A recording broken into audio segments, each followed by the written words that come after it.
Good evening students. Good evening sir. God bless you all और welcome to my YouTube channel ब्लूनी sir commerce classes में आपका स्वागत है। मैं पढ़ा रहा हूँ आपको टी शेप अकाउंटिंग और ये जो टॉपिक है वो है अकाउंटिंग के रूल्स रेगुलेशंस, अकाउंटिंग के procedure, rules debit and credit का टॉपिक है। और क्वेश्चन नंबर 8 से पहले मेरे सारे पार्ट्स यूट्यूब पे अपलोड है। किसी स्टूडेंट को कहीं भी प्रॉब्लम्स आती है तो प्लीज़ वो जाके देख सकता है, और कहीं भी कोई समस्या आती है तो कमेंट सेक्शन में जरूर लिखें, उनका एक रिप्लाई जरूर भी करूँगा और कोशिश करूँगा उसकी एक वीडियो जल्दी बना के आपको दे दूँ। और चैनल पे फर्स्ट टाइम है तो सब्सक्राइब करना ना भूलें और बेल आइकन को प्रेस जरूर कीजिए। रात को 9 बजे एक वीडियो मेरी जरूर आती है और एक शॉर्ट्स भी मेरा डेली आता ही आता है। स्टार्ट करते हैं बिना टाइम गंवाए। रूल्स डेबिट एंड क्रेडिट बहुत ही आसान है। टी शेप अकाउंटिंग, बहुत से लोग समझ में नहीं आता कि ये टी शेप है क्या।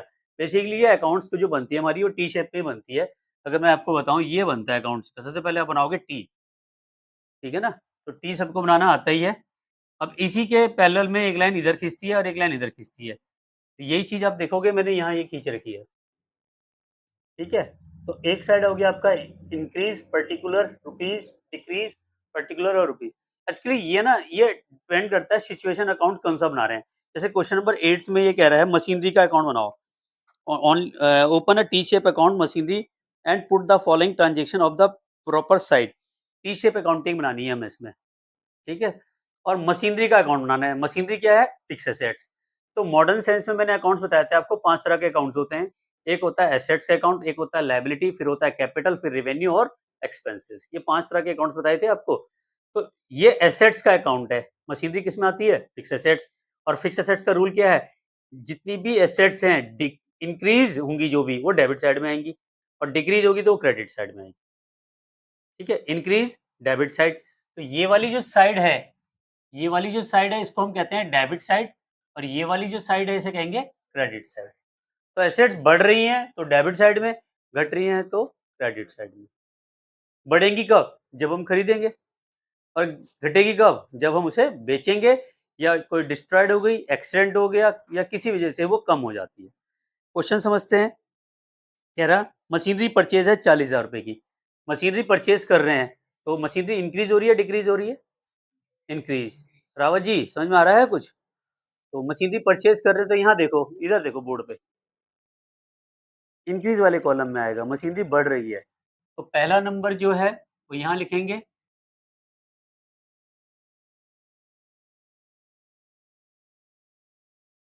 मशीनरी परचेज कितने की? 40,000। क्या यहाँ तक समझ में आ गया होगा सभी को? ठीक है। उसके बाद देखें,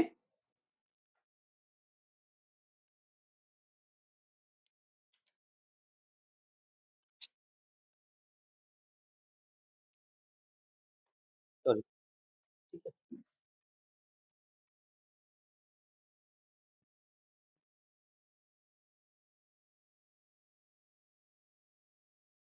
पहले लिखेंगे कैश।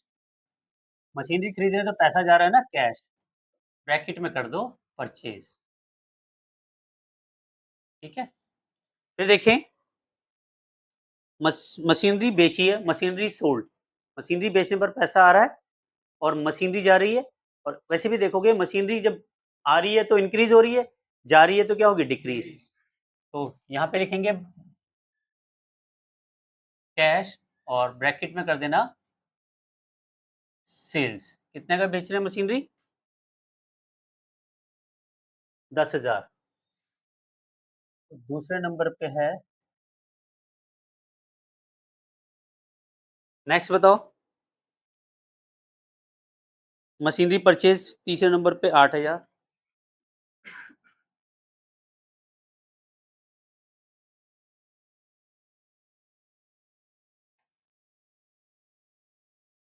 चलिए नेक्स्ट। क्योंकि मशीनरी नाम से तो ली नहीं है, उधार तो खरीदी नहीं है, तो इसलिए कैश आ रहा है।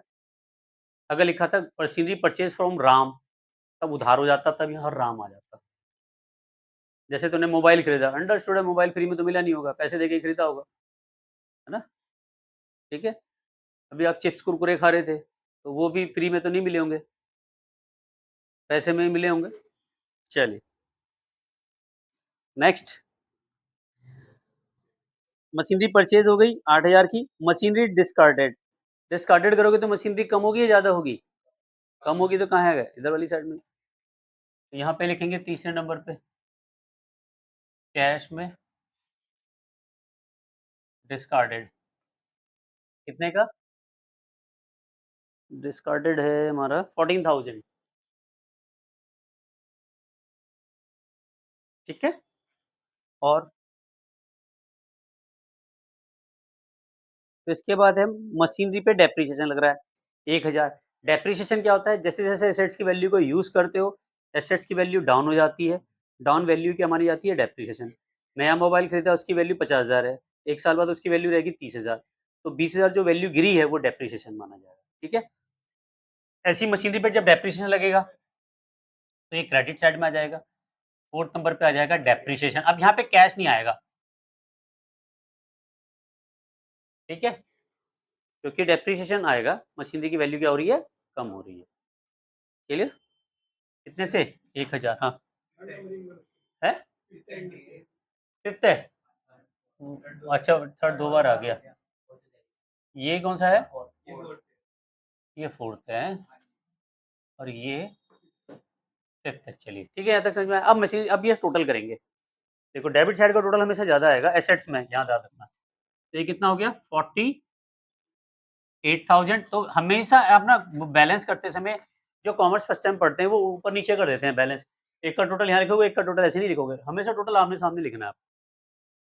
ठीक है? तो इसलिए कॉलम हमेशा थोड़ा-सा बड़ा बनाएँ। इसका यहाँ पे टोटल करो। 10 और 14 24 और 1 25। 48 में से 25 गए तो बचेगा बैलेंस। बैलेंस कैसे आएगा? 48,000 टोटल है ये वाला। इसमें से ये 25 माइनस करो। कितना? 23,000। समझ में आ गया? कहीं डाउट्स है? कोई confusion?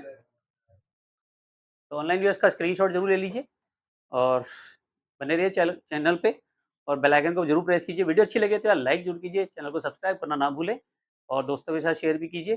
Thank you very much. मिलते हैं नेक्स्ट वीडियो में। Love you all. Vande Mataram. जय भारत।